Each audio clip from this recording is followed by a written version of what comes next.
Shirt all wrinkled. Oh, what's going on, everyone? Hey, if you're looking for a personal trainer, you might want to watch this video.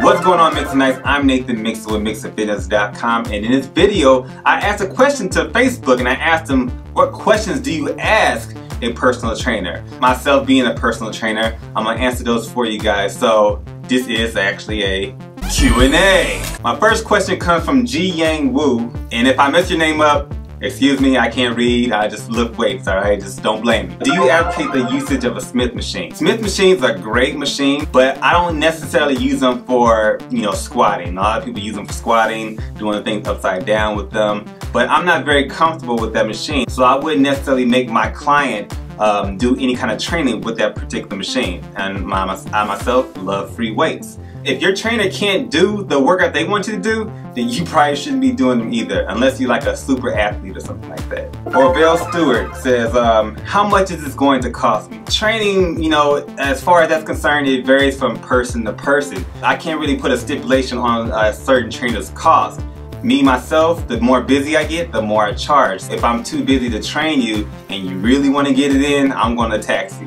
George Cruz asks, how long have you been training? Do you have any before and after shots of your clients? That's a great question, George. I've been training for over 10 years, not only in the military, but in sports in general. I myself believe a trainer should have a good knowledge of biomechanics, so they should know how the body moves and how it works and how it's going to react to a certain person's movement. They should know what's going to hurt and what's not going to hurt based on the information that you give the personal trainer. All right, if you don't tell the personal trainer everything, you can end up injuring yourself in the long run. I tell all my clients to take a before picture of themselves. I don't want them. It's for their use only. So I don't need it because I measure everything in numbers. So I take the body fat, I take the height, I take the weight and put it all into one big bucket. So I'll know if it's a difference between their body and the before and the after. But the picture is for them to see. So they're gonna feel the difference with me.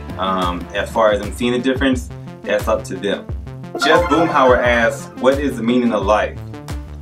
Well, in my opinion, the meaning of life it's just to be happy with your own self. Everyone is not going to have that perfect body, get the chiseled abs, the great crazy biceps, the awesome chest, the biggest butt. If you're happy within yourself, that's all you need right there. Live up to your own expectations. I think that's the meaning of life. Fabiana Chaplet says, how important is cardio exercise for gaining lean muscle? Cardio exercise, I think, is great. It's a good pastime. It's a great warm-up. I don't think it's necessary for getting lean muscle. It's great for cardiovascular if you want to keep your endurance up, but at the same time, I like strength training and I always liked it. I just do cardio because Michael. Anyway, he says, do you even work out? In general, every trainer should be training themselves. I know there's a lot of different types of trainers out there. You got your big ones, you got the small ones, you got the lean ones, you got the muscular ones. But I think they should be able to put out what they're giving to their clients. I like to train with my clients. I like to get in there, get dirty with them, get sweaty with them, let them know I'm feeling it too. And every trainer is different, some like to concentrate, but if you have more than, one person, of course, you're just gonna kind of wing it a little bit and kind of, make sure you're watching their form too at the same time. Andrew Henderson says, are you registered and insured? What is your specialty area? There's a lot of trainers out there that don't have the certificate, and there's a lot of trainers that do have a certificate. If you have a certificate, you should definitely charge a certain amount of money because you work into the system and you should be competent in your expertise. Now, if you're uninsured, you may have a lot of experience, you may look the part and everything like that, but you can't really get mad at people for not wanting to pay your price. So I think having that insurance, to protect not only the client but also yourself from being sued for hurting them, you should also have your license too as well, or your certification.